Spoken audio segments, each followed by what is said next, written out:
ओं सर्वमंगलमंगल्ये शिवे सर्वार्थसाधिके शरण्ये त्र्यंबके गौरी नारायणी नमस्तुते।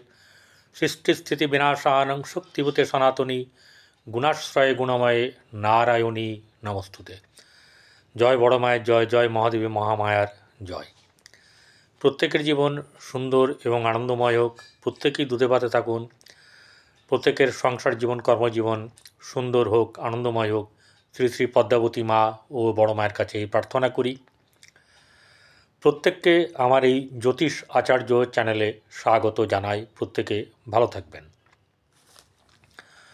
जारा आमाके देखाते इच्छुक तारा 8906781462 এই নাম্বারে ফোন করবেন। ভিডিওর যারা সাবস্ক্রাইব করেননি তারা সাবস্ক্রাইব করবেন, পাশে থাকা বেল আইকনে ক্লিক করে অল বটমে প্রেস করবেন এবং ভালো লাগলে লাইক করবেন, নাহলে করবেন না। এবারে দেখুন, যে দৈত্য সে বসে আছে, তার সঙ্গে দৈত্য গুরু গেছে। দৈত্য এবং দৈত্যের গুরু দুজনেরই ক্যারেক্টার কিছুটা ভালো, ভালো বলতে একই প্রায়। যেন ভোগবিলাস দুজনেই পছন্দ করে। একটি হচ্ছে রাহু, অপরটি হচ্ছে শুক্র। শুক্রর ভোগবিলাসটা হচ্ছে গিয়ে খুব সুন্দর, আনন্দময়, সুখময়। কিন্তু আপনার রাহু সুখ দিয়ে সুখ কেড়ে নেয়। আবার যদি কাউকে দেয় তো মনের ইচ্ছা হলে, মনের ইচ্ছাটা কী করে হবে? আপনার জন্মকুণ্ডলিতে যদি ভালো থাকে তবে গিয়েই হবে, এবং মহাদশা অন্তর্দশা ঠিক থাকতে হবে। আমি এখানে বলি, আপনি যে দেখছেন আপনার জন্মকুণ্ডলী আমি বিচার করছি না, বর্তমান গ্রহচক্রের যে পজিশন তাতে মানে যেখানে শুক্র এবং রাহুর নিয়ে বিচার চলছে, অন্যান্য বিচার চলে আসবে, শুক্র রাহুর স্পেশালি এই বিচারটা হবে। তাহলে এটা কার হবে? সিংহ রাশির। সিংহ রাশির জাতক জাতিকাদের এই শুক্র এবং রাহু, শুক্র হচ্ছে সিংহ রাশির তৃতীয় এবং হচ্ছে গিয়ে দশম। তাহলে এই জায়গাটাতে এই নবম, তাহলে এই জায়গাটাতে হচ্ছে গিয়ে আপনার কি হবে? আপনার অষ্টমপতি হচ্ছে শুক্র, এই বৃহস্পতি, সে বসে আছে শুক্রের ঘরে, শুক্র বসে আছে বৃহস্পতির ঘরে।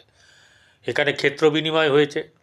তাহলে এই ক্ষেত্র বিনিময়টা কেন না? দুজনেই চান জাতক বা জাতিকাদের শুভ ফল প্রদান করার জন্য। তাই এক্ষেত্রে কিন্তু অষ্টমপতি সিংহের ক্ষেত্রে অষ্টম, নবম, দশম হয়ে বসে আছে বৃহস্পতি, অষ্টমপতি দশমে। আবার মেন হচ্ছে গিয়ে আমাদের যে প্রশ্নের শুক্র তৃতীয়পতি এবং হচ্ছে দশমপতি। তাহলে এই যে তার কি ফাংশন এই সিংহ রাশি পাবে?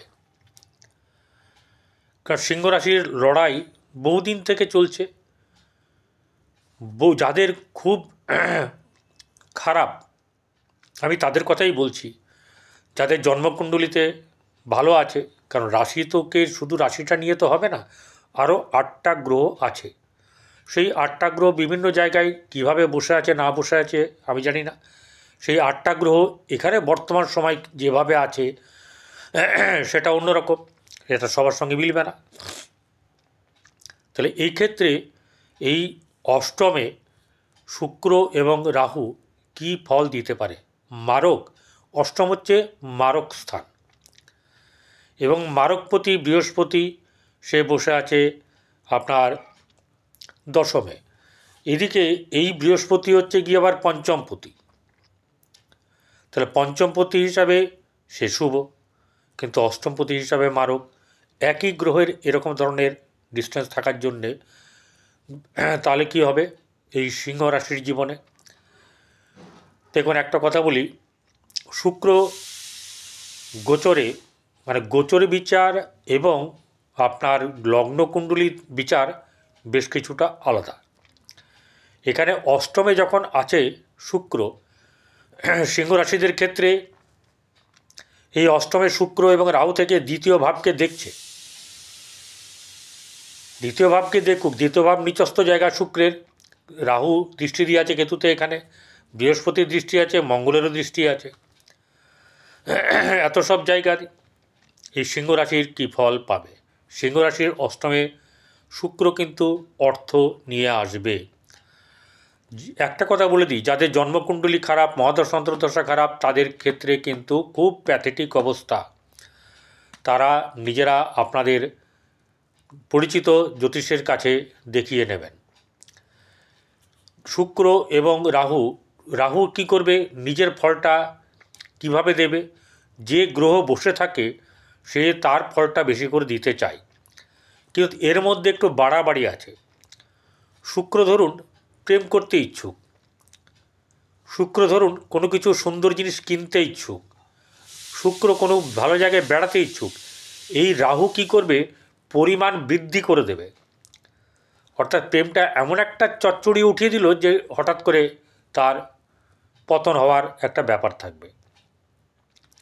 ভ্রমণের ক্ষেত্রেও তাই, যে কোনো ব্যাপার নিয়ে রাহু কী করে, একটু বাড়াবাড়ি করে দেওয়ার ফলে সেটা খারাপ হবে। কিন্তু একটা ব্যাপার বলছি, যদি প্রকৃত অর্থে কারোর অর্থের জায়গাটা বাড়াবাড়ি করে দেয়, তাহলে তো অর্থ তো হুড়ুর করে আসবে, আসার কথা। কার আসবে সেটা ভগবান জানে, আর যার আসবে সে জানে, কারণ আমি কারো জন্মকুণ্ডলী বিচার করছি না। কিন্তু এখান থেকে একটা কথায় স্থিরীকৃত হচ্ছে, আপনার অষ্টম ভাব থেকে এবং আপনার যে পার্টনার, অর্থাৎ যেটাকে বলা চলে অ্যাকচুয়ালি, আমি সেই পার্টনারের কথা বলছি, লাইফ পার্টনার।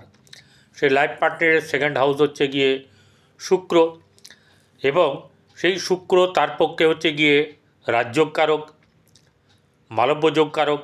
এই সব যোগগুলো যে আছে, তার ফলে কি হচ্ছে, আপনার যদি স্ত্রী এই সময় ব্যবসা করে বা আগের থেকে ব্যবসা করে থাকে, তাহলে আপনি এবং আপনার স্ত্রী উভয়েই কিন্তু লাভ পাবেন। বোঝা গেল ব্যাপারটা? লাভ কিন্তু আপনারা পাবেন।